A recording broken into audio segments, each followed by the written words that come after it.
Europa duhet të merr përsipër çështjen e mandatit për të vetë mbrojtur, kuptimin e saj me investime, me rritjen kapacitetive edhe të burime njerëzore, por edhe industrinë ushtarake, edhe gjitha ato, por unë nuk e shoh Europën të mbrojtur, është edhe interes të Shtetit të Bashkuar të Amerikës që çdo herë të jenë prezent në Amerikë, në Europë, se Europa është edhe si pararoje e mbrojtjes Amerikës. Për këtë arsye, tash na po shkojmë ndoshta një skajshmëri në aspektin e mbrojtjes të Umbrella hekur, në mbrojtjen nga një sulm hipotetik bërthamor, si do të mbrojtë Europa pa Amerikën. Pra çdo herë shkon në një mbështetje. Për këtë arsye mendoj që mirë është paralajmërimi se Europa do të shumë më seriozisht të qasët sektorin mbrojtjes, sigurisë, edhe mirë po tash për momentin e dini, ka diku 25.000 forca aktive në terren vështirë është me ato forca t'i përballoj një fushatë të mundshme përveç NATO si një aleancë. Për këtë arsye edhe çështja çfarë është përfolse do të rishikohet çështja e vetëm prezencës të forcave po baza amerikane në Europë, por përgjithsisht edhe në NATO, mendoj që ato gjithsesi do administrata e Trumpit do të bënë me dije se Amerika nuk do të shpenzoj fonde për nevojat mbrojtjes së vendet Bashkimit Evropian. Për këtë arsye, ajo unë e shoh një mundësi të zgjimit nga letargjia edhe për kushtimit gjithsesi programit 3 që duhet Europa ta hartoj me Amerikën edhe dominoj, jo vetëm në Evropë, por të Evropë edhe në Euroazime që ta mban epitetin si superfuqi, por njëkohësisht edhe tendencën rritje, jo vetëm Rusia që po bën agresion edhe që aktualisht është në një ofanzivë në Ukrainë, por edhe rrezikun nga Kina, e cila është jo vetëm në ekspansion ekonomik, në fillim ekonomik, por e dini që edhe në forcat detare, diku po mrin 50% të prodhimit detar që ka 4-5 kësi aeroplan borse që s'ka pas deri tash, Rusia se ka asnjë. Për këtë arsye kjo tregon që investimet ushtarake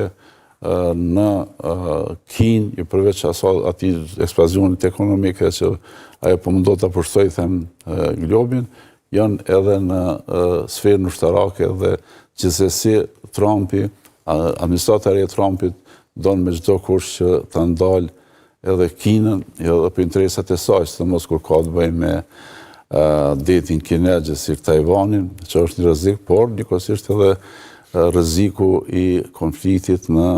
mes dy Koreve, Koreas Veriore dhe Jugore, që është një rrezik permanent për sigurinë në pjesën tjetër të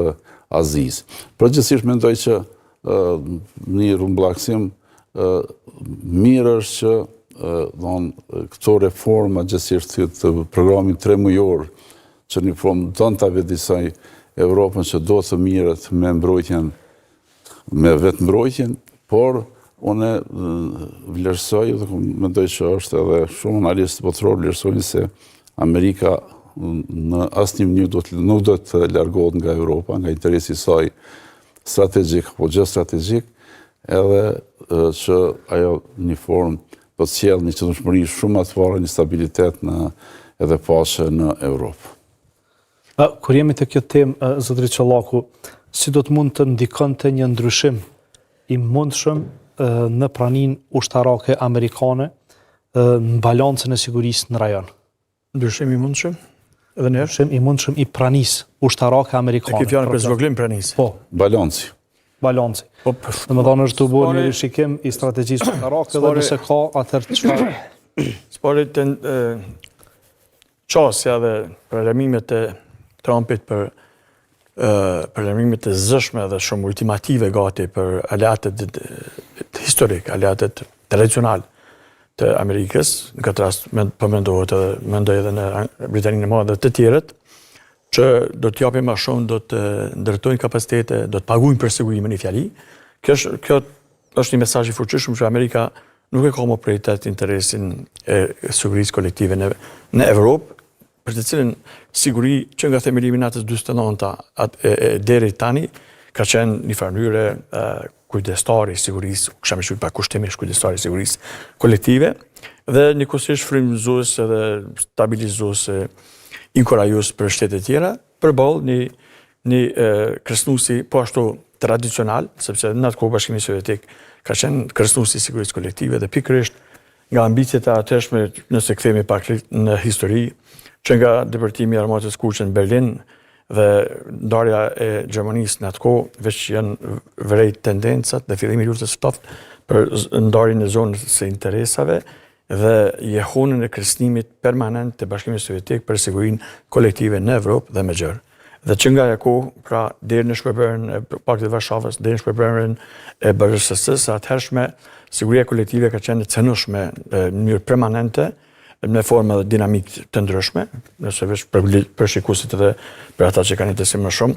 në për fazat ndryshme, edhe të përfshirë luftën e yjeve, pra në çdo fazë, në atë 5 gjysmë shekulli gati, gjysmë shekulli periudhë, në çdo fazë dhe nën fazë, kërcënuesit kryesor për sigurinë kolektive ka qenë Bashkimi Sovjetik, e më pastaj trashëgimtarja e Bashkimit Sovjetik, Rusia. Kur përmendem Rusinë si trashëgimtare, nuk e thash vetëm në kuptimin formal e as që derivues që del nga ish Bashkimi Sovjetik, sepse duhet të potencojë një rrethon interesante që në shpërbërjen e BSS-së gjatë procesit të shpërbërjes ka marrë pjesë shumë aktive, pra në mënyrë aktive ka marrë pjesë shumë SBA, Britania e Madhe, Franca, pikërisht për të mundësuar lejimin e dislokimit të 300 raketeve me koka bërthamore që kanë qenë trollen Ukrainës. Dhe Ukraina është e trahtuar, fatkeqësisht e trahtuar nga fuqitë e mëdha që nuk i garantuan sigurinë në atë mas në përputhshmëri me marrëveshjen e dislokimit të 300 kokave bërthamore që janë bë nga Ukraina në marrëveshjen paqësore me një kosto shumë të lartë nga ona që është paguar kosto nga Amerika, Britania e Madhe dhe fuqi tjera, pikërisht për të siguruar dhe garantuar një paqe të qëndrueshme. Kjo nuk duhet ashtu për faktin se prap kërcënuesi kryesor i sigurisë kolektive, siç ishte dikur Bashkimi Sovjetik, mbetet Rusia dhe konsolidimi i saj i madh në kuptimin ushtarak dhe përsia e madhe edhe në resurset nukleare, përkatësisht në potencialin nuklear dhe një prevalencë dhe garë në armatim në vazhdimsi me SBA-t, shumë herë në përfazat caktuara në disa segmente të armatimit ka pri Rusia, disa segmente tjera SBA-t për shikuesit se përket potencialit ushtarak nuklear, potencial nuklear për prin kjo Rusia, ka potencial shumë më të madh se sa SBA është renditur e dyta. Dhe këtë kjo çon te konstatimi se ambicjet e Rusisë për të tash